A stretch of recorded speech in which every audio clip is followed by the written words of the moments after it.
en nombre de MP, Medicina Personalizada, agradecemos la presencia de todos ustedes. Esta actividad o este evento está enmarcado en un ciclo de actividades donde la institución MP comparte diferentes temáticas con sus socios y con la sociedad en su conjunto. En el día de hoy vamos a hablar de aspectos relacionados con el COVID. Todos ustedes y todos nosotros estamos totalmente y completamente invadidos y bombardeados por el tema COVID. Todos tenemos opiniones, todos consultamos bibliografía, el más encumbrado científico o la persona con menor conocimiento. Dramática situación que provoca y ha provocado tanto dolor a toda la sociedad y a muchos de nosotros, tiene también algunos otros aspectos. Al día de hoy, más de un año después, donde mucha gente y muchas personas han padecido COVID, algunos lamentablemente han fallecido, pero existe una enorme cantidad de personas que han padecido COVID. De hecho, en Uruguay, cerca del 9% de la población ha tenido o tiene COVID, cerca del 1% tiene, digamos, una enfermedad COVID-19 activa. ¿Y qué es lo que estamos viendo? Estamos viendo no solo los aspectos vinculados a la enfermedad de COVID en sí mismo, sino que empezamos a ver otros aspectos posteriores a esa enfermedad. Y esta actividad está orientada a tratar de contestar algunas interrogantes o algunas incertidumbres, algunas preguntas de qué pasa después del COVID, y por eso tiene el nombre de síntomas y afecciones post-COVID.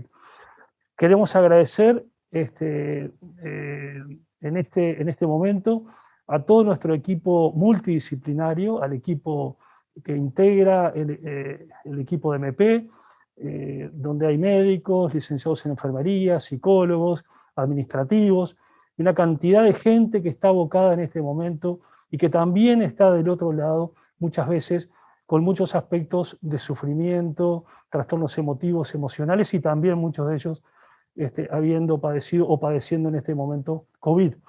Y en nombre un poco de todos ellos, queremos digamos, referenciar a una persona que es una de nuestras licenciadas de enfermería, que es Verónica Pereira. Muchas gracias y pasaremos a iniciar esta actividad en sí mismo. La misma va a estar integrada por un panel, va a ser moderada por dos distinguidos médicos de MP, el profesor académico doctor Enrique Pons y el profesor doctor Walter Pérez. Muchas gracias, buenas tardes. Es un gusto estar con todos ustedes. En esta brevísima introducción quiero simplemente presentar a nuestros dos distinguidos disertantes, la doctora Mabel Goñi y el doctor Manuel Vaz.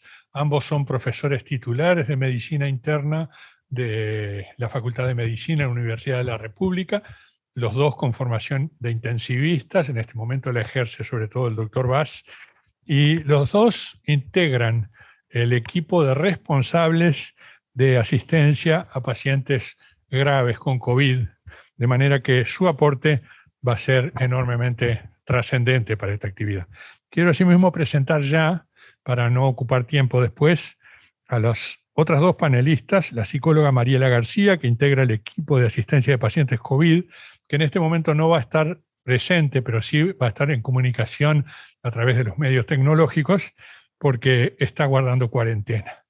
Y la nurse Laura Vázquez, responsable de asistencia domiciliaria de pacientes con COVID, post-COVID. Damos primero la palabra a la profesora Goñi e inmediatamente seguirá el profesor Vaz. Bueno, buenas tardes a todos. Es un honor para mí estar compartiendo con ustedes esta actividad. En primer lugar, quiero agradecer a MP, a los organizadores de esta actividad, el doctor Jerez, el doctor Pons, el doctor Pérez, a todo el equipo de asistencia COVID con el cual estamos trabajando desde hace un año, y a todos ustedes que son los verdaderos protagonistas de esta actividad. En el día de hoy, como dijo el doctor Jerez, queríamos dedicarnos a hablar qué les sucede a los pacientes una vez, algunos pacientes que han tenido la enfermedad por COVID-19 luego de la etapa aguda, ¿verdad? En realidad, esto no es, o sea, esta enfermedad que ha aparecido, ustedes recuerdan, en nuestro medio, hará 1 año y 3 meses, nos ha cambiado las rutinas y tiene connotaciones sociales y familiares. Por lo tanto, lo que le puede suceder a un paciente después de COVID también abarca lo que puede suceder en una familia, ¿verdad? Y si queremos metafóricamente comparar esta infección como esta montaña de hielo que aparece en el océano, podríamos decir que los enfermos que están cursando la enfermedad constituyen la punta del iceberg, lo que se ve, y en la base del mismo estarían los pacientes que se han contagiado la enfermedad. Por lo tanto, hay más allá muchas cosas que no sabemos y que no sabíamos y algunas hemos aprendido. Hemos aprendido de esta afección, hemos aprendido de cuáles son los tratamientos, que sí, que no, qué es lo que podemos hacer para evitarlo. Y dentro de eso, desde hace unos meses, se está hablando del síndrome post-COVID. Entonces, repasando las etapas de la enfermedad, 2 grandes grupos, el COVID agudo, que son un conjunto de síntomas y signos que ocurren luego del contagio, generalmente 48 horas, y con un curso variable que puede ir entre 14 y 28 días. Ahora bien, un porcentaje de estos pacientes desarrolla un conjunto de síntomas y signos que engloban lo que se llama síndrome post-COVID o COVID persistente. Esto aparece más allá de los 28 días y es importante destacar que lo tenemos que explicar por esto y no por otra afección. O sea, el paciente puede cursar otro tipo de afecciones y no todo lo que el paciente sienta hay que achacarlo a que es un COVID persistente. Por lo tanto, hay que estar atento. Ahora bien, recientemente se han publicado series que un 70% de los pacientes que han cursado un COVID pueden tener algún síntoma y que ese síntoma, digamos, revierte en los próximos meses. Pero al menos un 10% de los pacientes puede presentar este síndrome, digamos, un conjunto de síntomas y signos que el doctor Vaz los va a desarrollar en más profundidad, pero que sí vemos, es decir, se han descrito como 50 síntomas. Todos los días estamos aprendiendo, como dijimos, y nos queda mucho por saber. Pero si tengo que elegir 4, ¿verdad? Digo la fatiga, con lo que eso conlleva. Ustedes saben que es un síntoma difícil, que le genera al paciente una repercusión en su calidad de vida, ¿verdad? En su vida diaria, en sus actividades, en su trabajo. Los síntomas respiratorios, las cefaleas y, obviamente, por lo que genera esta afección, los trastornos emocionales. O sea, son un porcentaje menor, pero es un porcentaje a atender. Es decir, estamos frente al COVID agudo, porque como ustedes saben, bueno, estamos en un momento de un número de casos importante en nuestro país y estamos con un grupo de pacientes que van a cursar una afección más extendida que le llamamos el post-COVID. Entonces, como les dije al principio, ¿verdad? Esta afección que apareció hace algo más de 1 año generó una serie de desafíos para el mundo y fundamentalmente para las instituciones de salud. Pero a la vez, como todas las crisis, generan oportunidades. Y bueno, en MP, en este momento, se crea un equipo integral dedicado a la atención de estos pacientes. Y ahí aprendimos y nos demostró que la institución estaba robusta, que aprendimos cosas, fortalecimos el trabajo en equipo, eso es lo que habla de multidisciplinar. Y cuando me refiero a equipo, me refiero a médicos asistenciales, médicos que hacen la gestión, que son muy importantes para que todo esto funcione, el equipo de enfermería, que ha sido protagónico y muy importante en estos casos, y como ya hablamos, que presenta signos físicos, signos psíquicos, emocionales, la parte psicológica, y lo otro que aprendimos, que tuvimos un contacto muy fluido con el paciente y la familia, donde se destaca la combinación de la atención virtual y presencial. Como ustedes saben, la virtualidad ha explotado en este último tiempo y también en todo y también en la medicina. Entonces, la combinación de la atención virtual y presencial ha determinado el aumento de la eficiencia, que haya más acercamiento hacia los pacientes, hacia la familia, y que todo sea un ida y vuelta. Entonces, este equipo funciona hace más de un año, y bueno, y de aquí surge otro desafío. ¿Qué hacemos con los pacientes post-COVID? Pues bien, este equipo, que es el que está en contacto del paciente que ingresa a los distintos niveles, ya sea en domicilio, ya sea sanatorio, ya sea internación domiciliaria, y ya sea cuando ingresa o luego del alta, ¿verdad? Como ustedes saben, hay pacientes que cursan cuadros muy leves, que son pacientes que no tienen lo que nosotros llamamos comorbilidades, es decir, no son hipertensos, no son diabéticos, no tienen otras enfermedades, algunos son muy jóvenes, y solo con una atención y un control quizás telefónico, eso está, pero hay otros pacientes que requieren otro seguimiento más complejo, más personalizado, más, digamos, presencial. Entonces, este grupo detecta de esos pacientes COVID que van a estar de alta, cuáles son los que van a requerir un tratamiento específico o una rehabilitación en caso de ser necesario. Entonces, bien, una vez que el equipo detecta, acá pasa a el siguiente nivel, que sería el médico tratante. Ustedes saben que nuestra filosofía, como lo dice la palabra, siempre es personalizado, y el eje del médico tratante, el médico de cabecera, bueno, en estos casos va a ser el que el equipo determina con el primer encuentro del paciente en el alta post-COVID. Y nosotros, como grupo, establecimos que el seguimiento va a ser personalizado y a medida, porque todos los casos no son iguales.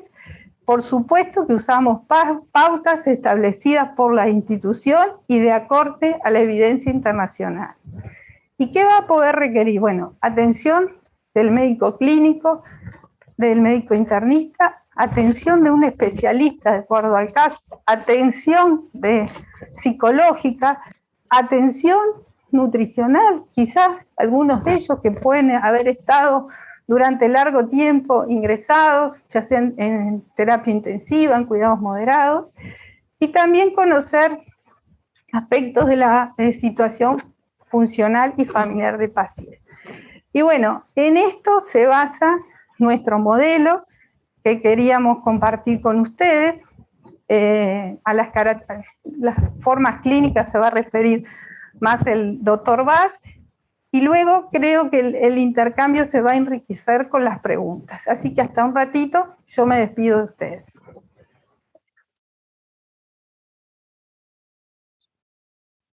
Bueno, buenas tardes, noches. Es para mí un gusto estar con todos ustedes y me voy a referir un poquito más específicamente a lo que señalaba la doctora Goñi acerca de lo que son aquellos síntomas, es decir, los datos que nos comentan los pacientes y los signos que encontramos nosotros al examinar a los pacientes del post-COVID. Pero antes quería hacer una breve mención, un breve agradecimiento a la institución por haberme permitido colaborar en este rol que vengo estando cumpliendo de la asistencia directa a los pacientes que tienen COVID-19 y requieren ser hospitalizados por algún motivo, comentándoles también que bueno, han sido estos tiempos de mucha carga emocional, mucha alegría y mucha felicidad por todos los pacientes que salieron adelante y también mucha tristeza por aquellos que quedaron en el camino. Específicamente, ¿qué es el post-COVID? Yo me voy a referir a 3 diapositivas que quiero mostrarles. En la primera, esas 3 diapositivas van a ver que son sacadas de literatura científica, pero son muy gráficas para poder explicar los aspectos que queremos comentar. Este es un esquema de una revista muy importante de medicina que grafica lo que es la etapa aguda, donde el paciente empieza a tener el proceso inflamatorio. Tiene un periodo de incubación, un promedio de 5 días, seguido de una infección respiratoria alta. Estos conceptos en todos los pacientes nosotros tratamos de transmitirlos para saber en conjunto ir transitando el camino de la enfermedad con información para saber dónde estamos parados. Luego he seguido estos 7 días, muy promedio, porque los pacientes en general los plazos son diversos, donde existen esos síntomas de infección respiratoria alta, de fiebre, tos, fatiga, pérdida del apetito, dolores en el cuerpo, a veces síntomas digestivos. Y el paciente, transcurrida esa etapa de infección respiratoria alta, en la mayoría de los casos revierte ese estado inflamatorio, pero un menor porcentaje de los pacientes desarrolla una fase pulmonar de la enfermedad, es decir, una inflamación a nivel del parénquima pulmonar, esto es del pulmón en sí, el tejido pulmonar, de los vasos sanguíneos del pulmón, que llevan a la ocurrencia de los elementos clínicos de ese compromiso pulmonar.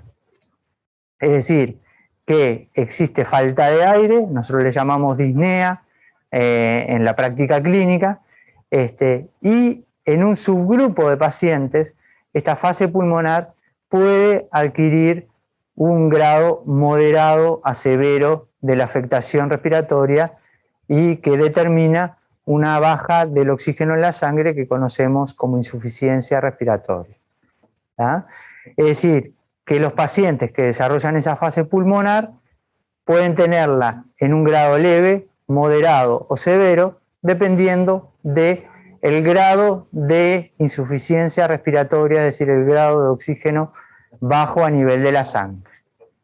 Y nos fijamos en los 3 parámetros que nosotros particularmente seguimos en domicilio, luego los controlamos cuando el paciente está en área de moderados intermedios, o los mismos cuando el paciente está en área de cuidados críticos, y que es la frecuencia que tiene el paciente para respirar, la oxigenación medida a través del oxímetro de pulso en el dedo y la cantidad de oxígeno que se requiere para satisfacer esa demanda de oxígeno que tiene el paciente. Esta etapa inicial de inflamación pulmonar, en la mayoría de los pacientes sigue una etapa de reparación de ese daño pulmonar. Pero en algunos pacientes, quizás en muchos pacientes en un grado muy leve, casi imperceptible, pero en algunos pacientes que se hace notorio y que se propone que a partir de la semana 4 de la enfermedad, contada como el día 1 es el primer día de los síntomas, ¿tá? Que teniendo hisopado negativo tienen síntomas variados. Y estos síntomas variados, que constituyen lo que es el post-COVID, incluyen síntomas post-COVID propiamente, que ahora vamos a hacer referencia, Si los pacientes estuvieron en el área de cuidados críticos, van a tener síntomas que son comunes a otras entidades críticas y que al paciente le queda una afectación post cuidados intensivos, es decir, que tiene que recuperar varios aspectos, particularmente la motilidad, entre otros, y algunas entidades particulares inflamatorias que ocurren en esta etapa y que se están empezando a conocer a nivel mundial y se están debatiendo a nivel de lo que es el estado de conocimiento actual en el mundo, que por hoy hay mucha generosidad al respecto de intercambiar esos conocimientos. Esta etapa post-COVID es seguida la etapa de recuperación final hasta volver el paciente a la normalidad. Para ir finalizando y para ir redondeando estos aspectos que queríamos señalar, vamos a mirar un poco esta gráfica, que capaz que asusta un poquito, pero esta es la etapa inicial, donde la persona tiene contacto con alguien que lo contagia y va a desarrollar una carga viral que puede ser medida por el famoso hisopado, el PCR, que es la técnica con la cual se mide ese hisopado, y a nivel nasofaringeo o en muestras del tracto respiratorio en determinados pacientes que con la medicina accedemos a esas muestras del tracto respiratorio. Esto que dura, como decía la profesora Goñi, esas 2 hasta 4 semanas, ese estado de la enfermedad al que hacíamos mención, puede ser seguido luego de la semana 4 de algunos síntomas y signos de lo que se llama el post-COVID, ya con un PCR negativo, y se puede vivir inclusive en una etapa post-COVID inmediata o subaguda, y una etapa más crónica que puede durar un tiempo variable y que todavía estamos conociendo cuánto es que puede durar y cuánto puede afectar a los pacientes. Seguramente sean muy pocos los pacientes que tengan una etapa de estas tan duradera como 6 meses y que lo hagan con una significación que les afecte la calidad de vida. Pero es importante, y nosotros queríamos en el grupo transmitirles a ustedes, estar atentos a alguna serie de síntomas que pueden ocurrir en los determinados sistemas que todos tenemos para funcionar cotidianamente. Por un lado, a nivel lo que es la fatiga, el declinamiento en la calidad de vida, la debilidad muscular y los dolores en las articulaciones. A nivel respiratorio, la falta de aire, la tos y el requerimiento persistente de oxígeno. A nivel psiconeurológico, y esto es muy importante, la ansiedad, la depresión, los trastornos del sueño, alteraciones que pueden ser en el pensamiento, en la lentitud del pensamiento, dolores de cabeza, es decir, una serie de síntomas en la esfera emocional, como puede ser también el síndrome postraumático, como nos ocurre luego que tuvimos un trauma y quedamos con muchos temores inconscientes respecto a lo ocurrido. Pueden haber palpitaciones y dolor torácico en la esfera cardiovascular, hay una mayor tendencia a formar coágulos y hay que estar atentos en esta etapa. Las alteraciones renales que siguen al COVID, por suerte, son muy poco frecuentes, pero existen, y síntomas como la pérdida de cabello y otros aspectos de menor índole.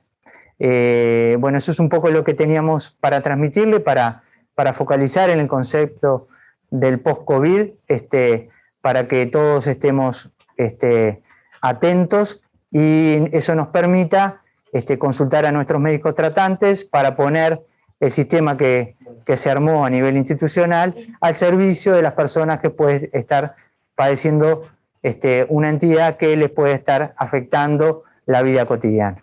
Así que muchas gracias. Muchas gracias a la profesora Goñi, al profesor Vaz, porque ha sido muy ilustrativo y respetando lo que les habíamos pedido, que fuera esquemático. Tenemos muy claro que estamos hablando para público general y que a veces los médicos usamos un lenguaje complejo, difícil de entender. Queremos enriquecer ahora en esta nueva sección de la presentación la apertura de un panel de preguntas en las cuales van a estar los 2 profesores, más la psicóloga García y la nurse Vázquez, Y vamos a empezar con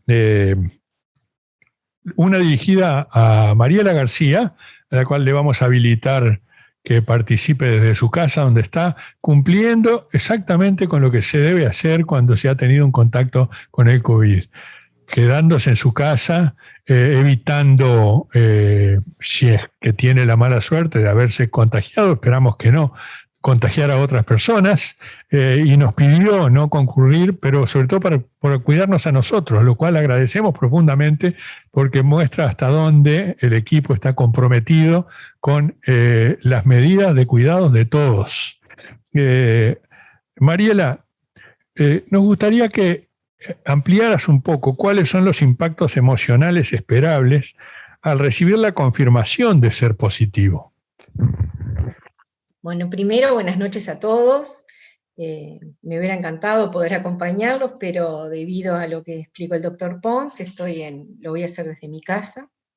Quiero agradecerle a la institución el haberme permitido integrar el equipo de pacientes COVID, en que hemos hecho un apoyo desde hace un año, y que ha sido realmente un desafío y una instancia de aprendizaje, donde, como sucede en la mayoría de las veces, nuestros principales maestros son los pacientes.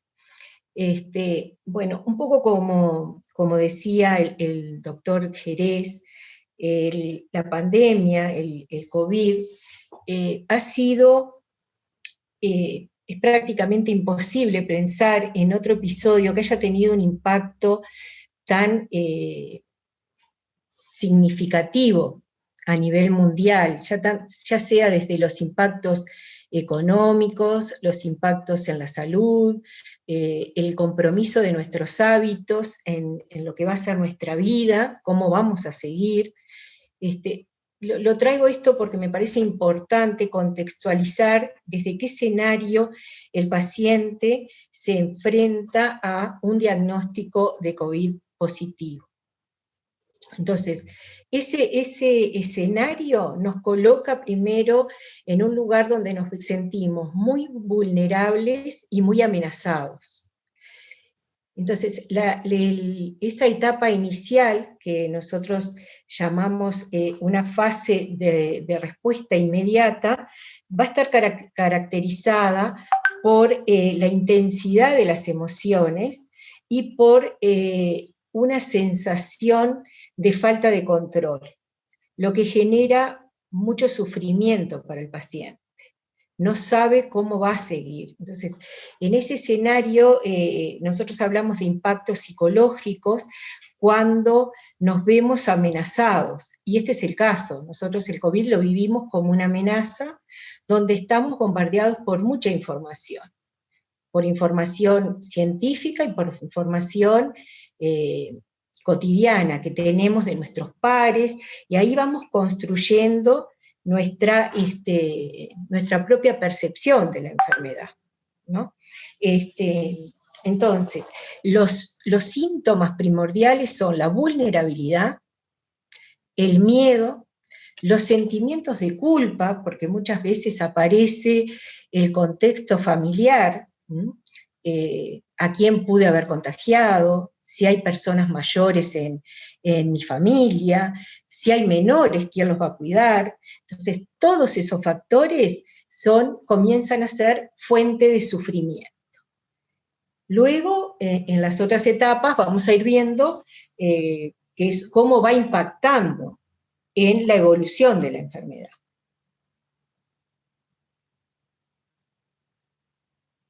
Y otra cosa que me parece importante es algo que traía la profesora Goñi, que es que no podemos hablar ni de reacciones ni de tratamientos homogéneos, sino que es personalizado, de acuerdo a las características de cada paciente y de cada familia, porque esto también impacta a la familia, y desde el equipo también se da un apoyo familiar.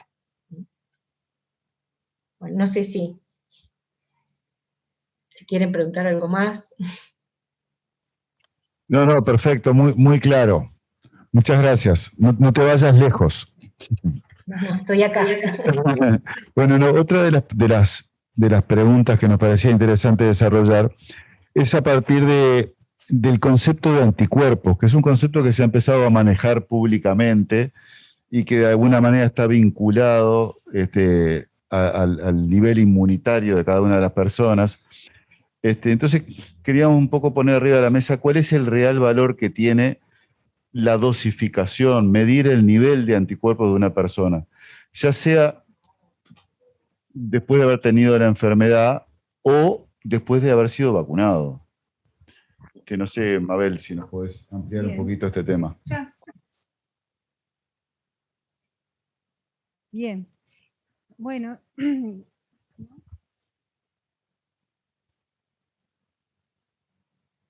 ¿sí? El tema es así. A ver si gráficamente, cuando el virus, o sea, un paciente se infecta, el virus penetra la célula, ¿verdad? Que esa célula se le llama hospedera, es como si entrara a una casa donde hay una proteína que es un receptor que le ofrece como una llave. Una vez el virus está dentro de la célula, se multiplica, ¿bien? ¿Y qué sucede con nuestro organismo, nuestro sistema inmune? Desarrolla anticuerpos en vistas a eliminar ese virus. Es decir, que la presencia de anticuerpos significa que se ha estado en contacto con el virus, significa que puede tener una infección actual o pasada. ¿Qué valor tiene para un individuo, digamos, que no hay un valor que esté hoy comprobado de que del nivel de anticuerpos significa protección contra la enfermedad? Lo que significa es que ese paciente tuvo contacto con el virus. Ahora bien, por supuesto que el organismo, cuanto más carga inflamatoria tenga ese paciente, más va a gastar para eliminar ese virus y se va a desarrollar más anticuerpos.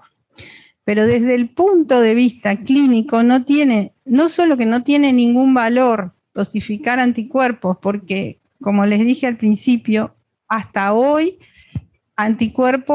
tener anticuerpos no significa tener protección contra la enfermedad. Significa que el individuo ha estado en contacto reciente o pasado con ese virus. Empiezan a aparecer a los 15 días y pueden durar meses e incluso más tiempo. ¿Qué es lo que sucede entonces? ¿En qué casos de repente pueden ser útiles en la clínica? En los pacientes que pueden ser futuros donantes de plasma. ¿Por qué? Porque se precisan pacientes con tenor alto de anticuerpos, que se supone que son los que su plasma va a ser, porque van a sentir por allí que a esos pacientes se les hace anticuerpos. ¿Qué pasa con los vacunados? Lo mismo, porque, es decir, la inmunidad, que no es solamente anticuerpos, hay otro tipo de inmunidad que se llama inmunidad celular, que son por los linfocitos, depende de varias cosas. Depende del individuo en particular y depende de la carga viral. Y en el caso de las vacunas, depende la técnica contra qué parte, digamos, contra qué molécula, qué blanco tiene de la célula del virus cada vacuna. Es decir, que no solo nos traería confusiones, sino que nos traería riesgo, porque un individuo que tiene anticuerpos puede pensar que está protegido, deja de cuidarse, más en estos momentos con la alta circulación que tenemos del virus, y entonces nos mete en un problema mayor. Es decir, que por eso no los recomendamos, no solo nosotros, no se recomienda, no hay evidencias de poder de que las técnicas usadas nos hablen de que nivel de anticuerpo es igual a protección.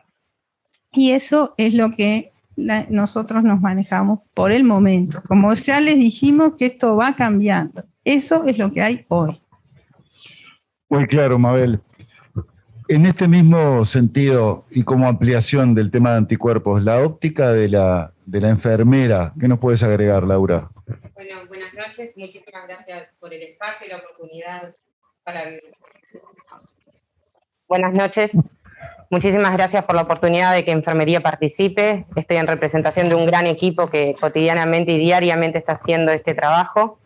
Y desde Enfermería es una incertidumbre que los pacientes nos presentan a diario esta pregunta, y nosotros lo que tratamos de hacer hincapié es en lo que nosotros sí, como ciudadanos y personas que hayan transcurrido o estén preocupados de cómo vamos a enfrentar la enfermedad, es transmitir que en este momento la vacunación es la ideal, las recomendaciones de acuerdo a la etapa y a la franja etaria en las que estén recomendadas por el Ministerio, un correcto asesoramiento por parte de los médicos de cabecera en cuanto a cuántos días dejamos pasar después de haber transcurrido la enfermedad para la vacunación, asesorarnos de las vacunas estacionales, como puede ser la que estamos transcurriendo ahora de la gripe, y bueno, las medidas higiénicas y de distanciamiento que fomentamos permanentemente porque es lo que realmente podemos nosotros cambiar más allá de lo que nuestro cuerpo genera cuando nos enfrentamos a la enfermedad. Muchas gracias, Laura, porque nos consta el compromiso de todo el personal de enfermería en educar, en indicar a las personas las medidas de cuidado, todas las medidas de cuidado, lo que aporta enormemente para el compromiso de todos nosotros en el cuidado. Y en ese sentido quiero ahora volver nuevamente a Mariela, que planteó una nueva interrogante para la cual seguramente nos puede aportar muchas cosas. Mariela, ¿cómo evoluciona emocionalmente un paciente a lo largo de la enfermedad? Bien, bueno, una vez que el paciente sale de ese estado de respuesta inmediata, de shock, empieza a lo que en psicología definimos como una segunda etapa, que es una fase aguda, ¿no?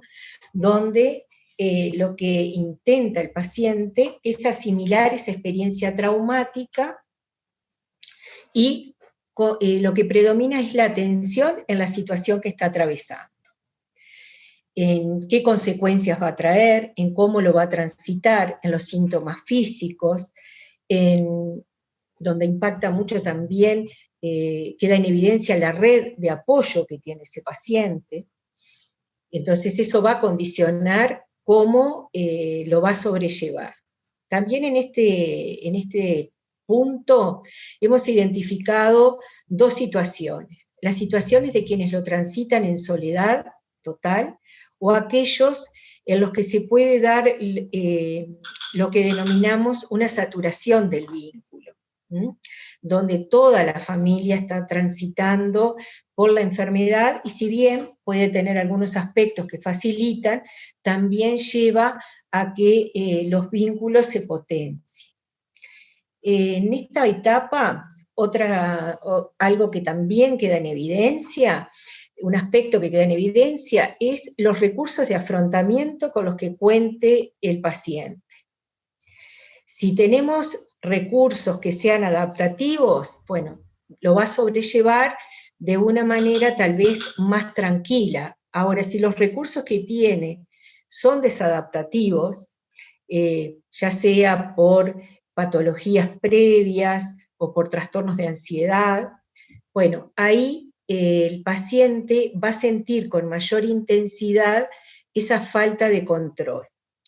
Va a comenzar, también se pueden dar pensamientos rumiantes, donde va a tener emociones intrusivas, como la rabia, el enojo, la culpa, un miedo intenso, no el miedo, tal vez ese temor que podemos tener todos, sino está dado principalmente por la intensidad de los síntomas. También lo va a afectar la desorganización que va a tener en su vida cotidiana. Ha perdido sus hábitos, tiene que ver cómo se organiza nuevamente, eso también lleva a esa sensación de pérdida de control. También va a influir mucho la estructura psíquica de ese paciente. Si estamos hablando de un paciente con una estructura ansiosa, o si estamos hablando de un paciente con una estructura depresiva, por ejemplo. Como había dicho en la respuesta anterior, continúa impactando el hecho de cuán vulnerables nos sentimos. No todos nos sentimos igual frente a un síntoma, ¿no? Entonces, al principio, cuando podemos tener un poquito de falta de aire, el paciente puede comenzar a potenciar esos síntomas. Y ahí es fundamental el que lo pueda manejar con tranquilidad, el que tenga la información necesaria. En eso hemos visto un impacto muy importante del seguimiento, de los llamados, de ese llamado del médico, de enfermería, que le va explicando qué siente, se va normalizando también lo que siente, y puede sentir que de alguna manera se validan sus síntomas, y comienza a establecerse una relación de confianza con el equipo que lo sigue. Y eso hace que luego las fases que vengan sean más llevaderas, ¿no?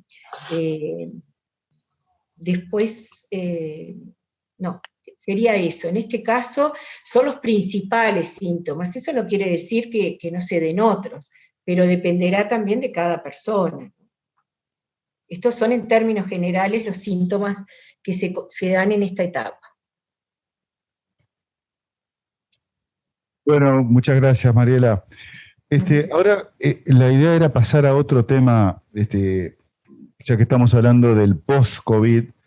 ¿De qué manera se puede definir que un paciente está de alta de la enfermedad? Y de la mano de esto, ¿qué debe hacer un paciente bajo la óptica tanto de los médicos como de enfermería cuando después de haber sido dado de alta empiezan con síntomas que pueden ser evocadores de COVID, ¿no? Muchas gracias, Walter. Cuando un paciente está de alta de su enfermedad COVID por criterios epidemiológicos temporales. En muchos lugares del mundo se han hecho estudios donde se ha visto que los tiempos de evolución de la enfermedad se asocian a una ausencia de riesgo de contagiar la enfermedad hacia las personas que lo rodean. Entonces se usan los criterios de entre 10 a 14 días para las formas asintomáticas y leves respectivamente, 21 días para las formas moderadas y 28 días para las formas severas o críticas, en un periodo en el cual, una vez transcurrido, se le otorga el alta al paciente, que puede interactuar con personas potencialmente no infectadas o no convalecientes de la enfermedad. Existe la noción, en algunos casos especiales, de que podría existir algún test que se relacionara con eso. Con respecto a lo único que se encuentra en nuestro medio, que es lo más aproximado a eso, pero que es bastante inexacto, es el hisopado con la medida del CT, que es el tiempo o el número de ciclos en el cual se hace evidente la presencia de partículas virales en los equipos que lo miden. Ese test es un test muy criticado a nivel mundial, muy cuestionado, dado que, por ejemplo, puede detectar positividad cuando la persona tiene presencia de virus, pero estos virus no son viables, no son contagiantes. Entonces, cuando el objetivo del test es darle a la persona seguridad que no va a contagiar a nadie, estos test no lo hacen de una manera muy exacta, no logran de una manera muy exacta ese resultado. Pero bueno, es lo que hay en el medio y a nivel mundial, y entonces en casos excepcionales se debe recurrir a esos test, pero la regla es el uso de los criterios epidemiológicos. Gracias, Manuel. Laura, ¿Querés aportar algo desde el punto de vista de enfermería? Porque seguramente a ustedes muchas veces le preguntan, ¿y por qué no me hago un hisopado? Bueno, sí, como decía el doctor Vaz, estamos acostumbrados a que el alta de una enfermedad es ya estoy recuperado un 100%. Tenemos que diferenciar bien lo que es el alta epidemiológica y lo que es el reintegro a actividades normales para personas que han transcurrido la enfermedad de manera moderada a grave y transcurrido en el encierro de una casa, como puede ser la pérdida de masa muscular, la fatiga, el cansancio en algunos casos. Entonces, que todos estos síntomas van a ser acompañados y a veces en algunos casos por fisioterapia, y que no significan que yo tengo un síndrome post-COVID, ni que no estoy curado, ni que la enfermedad está transcurriendo todavía en mí, sino que lleva un periodo de rehabilitación que no estamos acostumbrados con otras enfermedades, y por eso el reintegro a actividades paulatinas, de a poco, dándole al cuerpo también la posibilidad de recomponerse de un estado de quietud y de encierro, como en la mayoría de los casos de los leves también, ¿no? Me parece importantísima una palabra que usaste en tu respuesta, porque rehabilitación es otro tema que nos preocupa y en el cual tenemos que insistir. No es solamente el tratamiento médico, el tratamiento emocional, el acompañamiento de enfermería, sino que además, afortunadamente, contamos con rehabilitadores que hacen una tarea enormemente importante para que la recuperación sea más rápida y tan completa como sea posible. Muchas gracias. Y ahora pasamos nuevamente a Mariela. Mariela, ¿desaparecen los impactos emocionales al alta? ¿O en tu experiencia has visto que persisten algunas cosas que requieren ser atendidas también? Bueno, no desaparecen totalmente los síntomas, ¿no? Los impactos emocionales. Como decía la licenciada Vázquez, y también creo que lo mencionó el profesor Vaz, hay síntomas, hay el tema de la fatiga, de la debilidad muscular, el insomnio también, generan fuente de sufrimiento en el paciente. Se sienten que no son los mismos muchas veces, es lo que ellos te dicen, se sienten desdibujados. ¿Por qué? Porque tienen como esa fantasía que en otras enfermedades el alta implica que ya estoy bien y soy el mismo, y no. A veces hay casos en que requiere de mucha paciencia y de esos periodos de rehabilitación donde recurrimos a otros compañeros de equipo, como un fonoaudiólogo, como un fisioterapeuta, según lo que el paciente, las consecuencias que haya tenido el paciente. Es una fase esta en que el objetivo es integrar esa vivencia traumática sin que quede cristalizada. Entonces, de forma que yo pueda convivir con ella, que dependerá mucho esto de cómo se haya dado todo el proceso. No va a ser lo mismo para un paciente que lo transitó de forma sintomática que para un paciente que lo transitó, que tuvo que pasar por una internación en un CTI, que estuvo en un aislamiento, o un paciente donde se dio alguna pérdida en la familia, que también nos ha tocado acompañar en estas situaciones. Entonces, ese paciente que además tiene que atravesar un duelo, no va a ser lo mismo que para otro, ¿no? Y también estas etapas son pequeños microduelos que se dan, porque yo no puedo caminar de la misma manera, si bien luego es importante que el paciente sepa que vuelve a su normalidad, pero le va a llevar un tiempo esto. Hay pacientes que venimos acompañando desde hace más de 6 meses, y si bien siempre han sido con avances, bueno, requiere de mucha persistencia, ¿no? Y de no desesperanzarse el paciente. A veces queremos respuestas más rápidas y bueno, por eso exige mucha tolerancia y mucha paciencia. Como vimos, como les dije anteriormente, va a tener mucho que ver con las características de personalidad de ese paciente, con su biografía, porque no es lo mismo para quien haya sufrido algunas pérdidas anteriores, o las esté transitando en este momento. Y también tiene que ver con esos recursos de afrontamiento. A veces los mecanismos de defensa que tenemos son muy rígidos y no nos permiten integrar y adaptarnos fácilmente a la nueva situación. Entonces, ese es todo un desafío para los pacientes y para nosotros como profesionales. Gracias, Mariela. Bueno, tenemos una última pregunta para plantearle al panel, y después, Enrique, están llegando algunas preguntas a través del chat, que obviamente son bienvenidas y que también se las transmitiríamos a los compañeros a medida que vayan llegando. De repente, si son muchas, las podemos ir agrupando por temáticas, pero he leído algunas y la verdad que están muy, muy interesantes.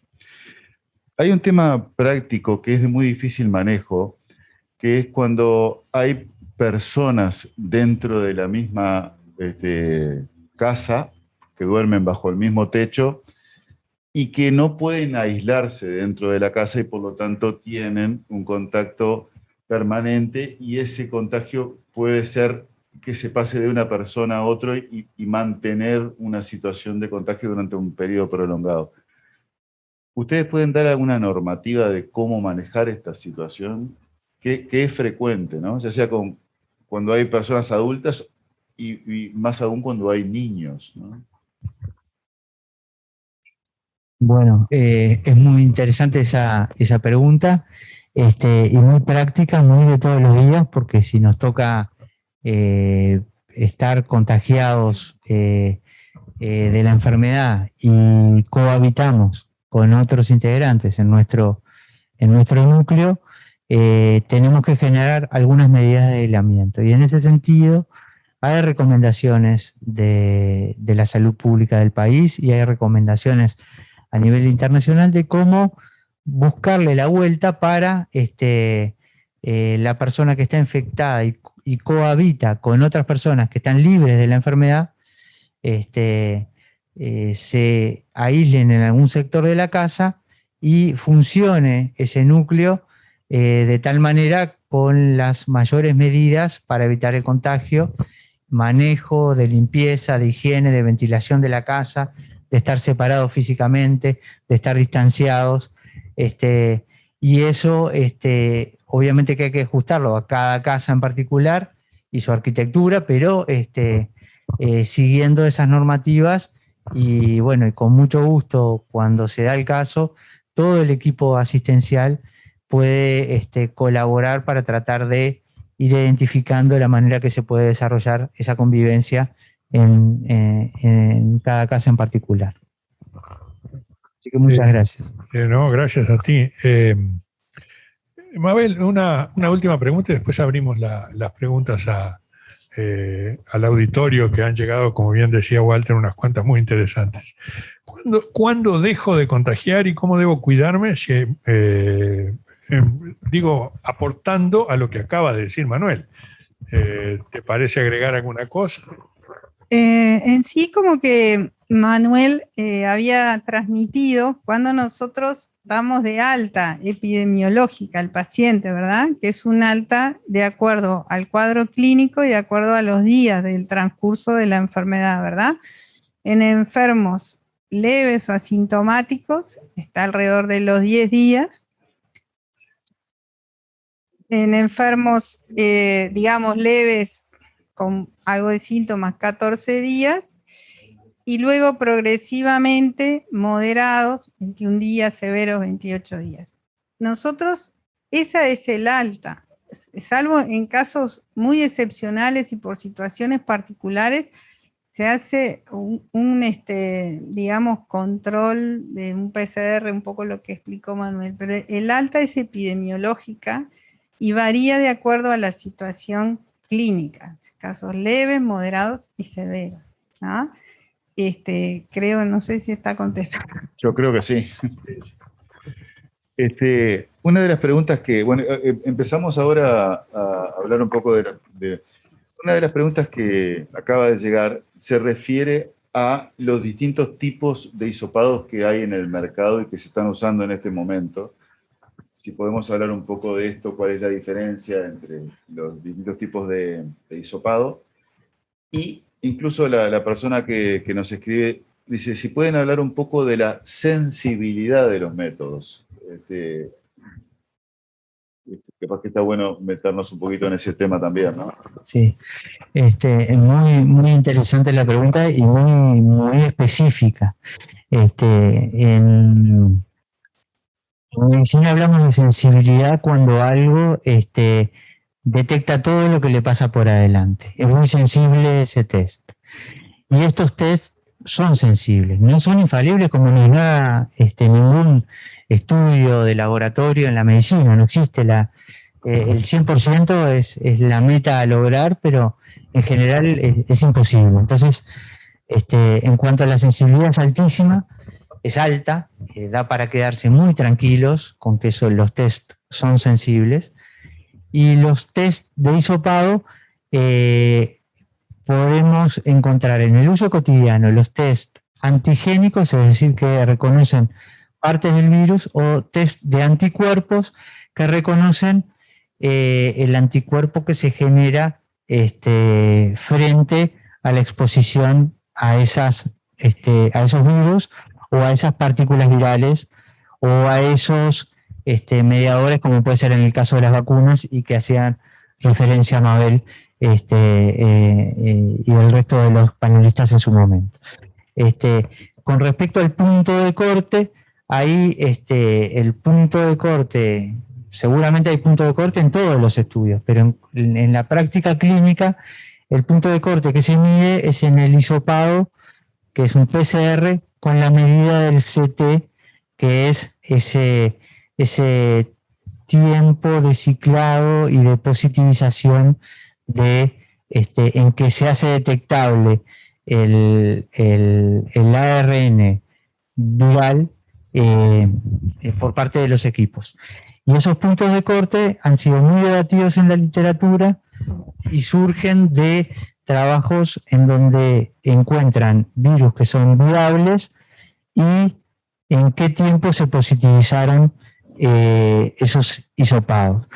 Y conceptualmente, hasta hace muy poquito tiempo considerábamos que el punto de corte era de 30, es decir, un CT de 30 era el punto de corte. Luego ese punto de corte ha sido un poco debatido en la literatura, en la práctica clínica y a nivel de Uruguay, pero conceptualmente se podría decir que ese CT con punto de corte de 30, es decir, los que están por debajo podrían ser potencialmente contagiantes esos individuos, y los que tienen un CT por encima de 30, existiría un grado de certeza muy, pero muy alto de que esos individuos no van a ser contagiantes. Pero, y otra cosita conceptualmente, en general no hemos visto brote de enfermedad una vez que a los pacientes se le da de alta epidemiológica. Quiere decir que el paciente que hospitalizado cumple el tiempo epidemiológico, retorna a su domicilio y no se han evidenciado brotes de la enfermedad, con lo cual reafirma la certeza de que esos tiempos que se han considerado, que son bastante amplios, son bastante ciertos. Muchas gracias, Manuel. Me parece fundamental esto que están explicando ustedes ahora, porque algunas de las preguntas que llegaron plantean dudas de personas que están recibiendo informaciones de varios lados y están preocupados por los números que a veces se manejan y cómo se manejan. Y en ese sentido, esto que estás explicando indica que para los médicos muchas veces los números son de utilidad para definir algunos criterios y algunas conductas a tomar, pero que no son un valor absoluto que indique esto hay que manejarlo de tal manera o esta de otra. Así que me parece muy esclarecedor lo que dijiste. Mabel, hay una pregunta que también nos ha parecido sumamente interesante. ¿Qué difusión se está realizando desde la comunidad científica sobre el síndrome post-COVID, especialmente en las empresas o en la educación? Aquellos que nos hemos reintegrado o estamos en vías, sentimos que nuestro desempeño no es el mismo. Y desde el otro lugar, como hay una alta epidemiológica, se tiene expectativa de que uno vuelve 100%. Esto también genera ansiedad porque hay desconcentración, cefaleas, nervios y ansiedad por no cumplir bien con expectativas. ¿Qué se habla de esto? Nos ayudaría. Bueno, acá obviamente que como hemos...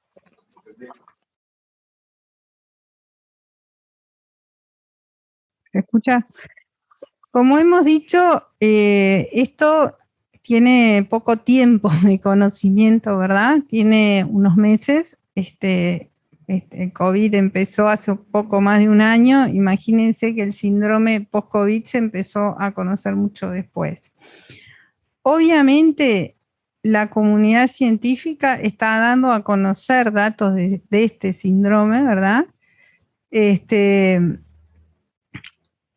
Y por supuesto que nosotros como médicos y las instituciones que pertenecemos estamos apoyando y con cada uno de estos aspectos y como responsabilidad médica individual y como distintos grupos de comunidades científicas dedicados a la atención familiar, grupos españoles, grupos estadounidenses, han publicado, hay publicaciones acerca de este síndrome. Ahora, de ahí a que las empresas tomen resoluciones basadas en esto, aún no. Lo que sí nosotros como médicos o como instituciones de salud estamos para asistir a estos pacientes, como ya dijimos, en sus distintos aspectos, y bueno, y somos los responsables de establecer cuando un paciente está en capacidad, o sea, total o parcial para poder reintegrarse a su actividad. Lo ideal es que se reintegre lo antes posible por su propia calidad de vida, pero quizás tiene que ser con limitaciones y bueno, esto siempre va a estar supervisado por el equipo y la institución a la cual él pertenece, ¿no? Digo, no sé. No, está claro. Está claro también que la persona que transita por el COVID no vuelve, aunque esté curada, de la misma manera como si hubiera transcurrido una gripe de las habituales y frecuentes, ¿no? Es decir, es una persona que va a demorar un poco más de tiempo en volver, sí, aunque el COVID haya sido transitado no como una enfermedad grave, ¿no? Eso lo estamos aprendiendo también. Sí, la fatiga, que es un síntoma que no solo en esta afección, sino en otras, como ustedes sabrán, es un síntoma que al paciente le implica mucho y a nosotros como médicos también, porque no tenemos escasos recursos a veces para ayudarlo y hay que insistir con otro tipo de terapias.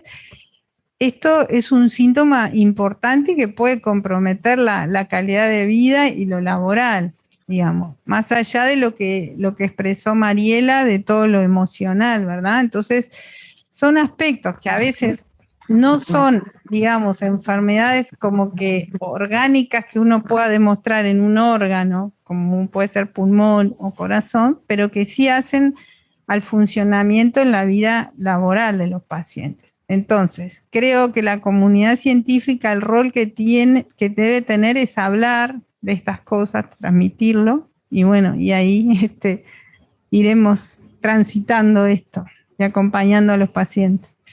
Gracias, Mabel. Precisamente creo que esa ha sido la inquietud de la directiva de MP cuando nos pidió organizar este tipo de actividades, por la importancia que tiene comunicarnos con nuestros usuarios y los usuarios de todo el sistema de salud. Esto ha estado abierto a quienes tuvieran interés en participar. Y ese último aspecto que tú tocaste me hace ver que la vigencia que tiene una pregunta que envió uno de nuestros de los integrantes de nuestro público, que dice: el tema lagunas mentales, pérdida de memoria, dificultad de unir conceptos, algo a lo cual ya apuntó Mariela en su primera intervención, pero que nos gustaría, Mariela, que lo ampliaras un poco ahora para dar respuesta a esta persona que hizo la pregunta.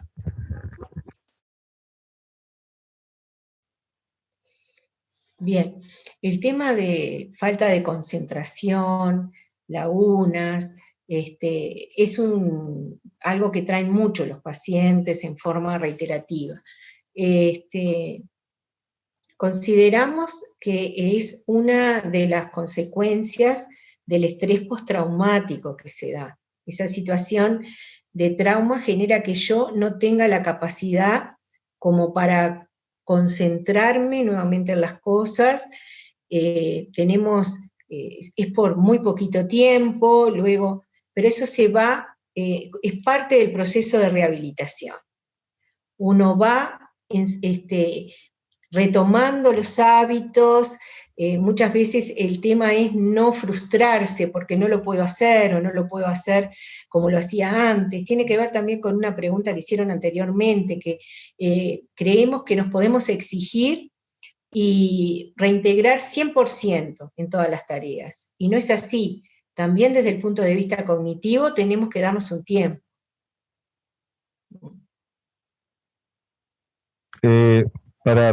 Pregunta breve para respuesta breve. Para los que teníamos la primera dosis y luego nos contagiamos, ¿cuánto hay que esperar para volver a vacunarnos? Y la otra que va a posteriori, se la reparten con los clínicos, dice, ¿se puede intensificar el asma luego de haber sido paciente COVID? Bueno, me voy a referir brevemente a esas dos preguntas. La primera, conceptualmente las vacunas se otorgan bajo un régimen que está sujeto a la normativa que aplica el Ministerio de Salud Pública y que también es dinámica en función de disponibilidad de vacunas y en función de cambios en el estado de conocimiento, en la evaluación de la efectividad de las mismas, o sea que es dinámico. Pero a esa persona yo le diría que se tiene que contactar por medio de la aplicación o por medio de las vías que tiene de contacto con la autoridad que es la que está distribuyendo las vacunas, es decir, que no hay otra opción que estar sujetos a las disposiciones vigentes y la regulación vigente y la organización vigente en la administración de las vacunas. Atrás de eso hay un grupo de colegas y de otras ramas del conocimiento de la gestión que están trabajando para que las cosas sean de la mejor manera posible. Y además, esas normas que existen hoy, quizás en el día de mañana puedan variar un poco en función de una serie de variables y de cambios en la noción de la eficacia de las vacunas. Con respecto al asma, la otra pregunta, existe esa posibilidad, aunque realmente los pacientes que cursan inclusive una fase pulmonar del COVID presentan un grado de broncoespasmo o de obstrucción al flujo bronquial que es de un grado muy menor. Eso es en la regla de los pacientes, pero potencialmente puede existir.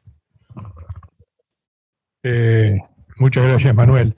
Esta instancia, como bien señaló el doctor Jerez al principio, en realidad es parte de un ciclo en el cual ya hicimos dos. En uno de ellos tuvimos la opinión de dos destacados infectólogos de nuestro medio que hablaron sobre las vacunas en general y las bondades de las vacunas, pero nos consta que sigue habiendo mucha duda, especialmente en cuanto a efectividad. Y hay una pregunta que lo deja bien en claro. ¿Hay manera de elegir la vacuna al día de hoy? ¿Dónde puedo mirar un cronograma para saber la fecha? Le voy a tirar esta pregunta a los clínicos, aunque me apresuro a adelantar que las vacunas son todas buenas. Y eso es muy importante tenerlo en cuenta, pero la pregunta está de manera... A ver. Bueno, como dijo Manuel, hay un organismo rector con respecto a las vacunas, ¿verdad? Que ha determinado básicamente por edad, por grupos sectarios y por algunas patologías de riesgo muy puntuales.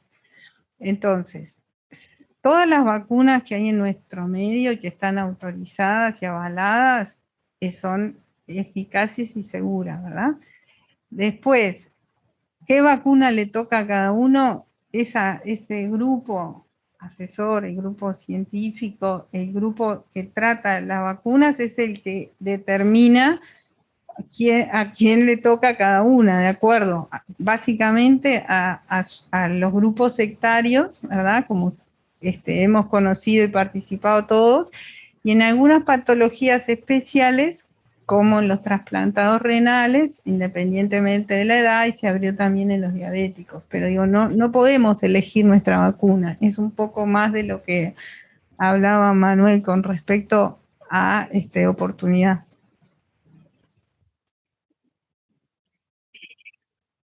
Respecto al alta, que me parece que está bueno este enfoque que se le ha dado de un poquito más allá de la enfermedad aguda, ¿no?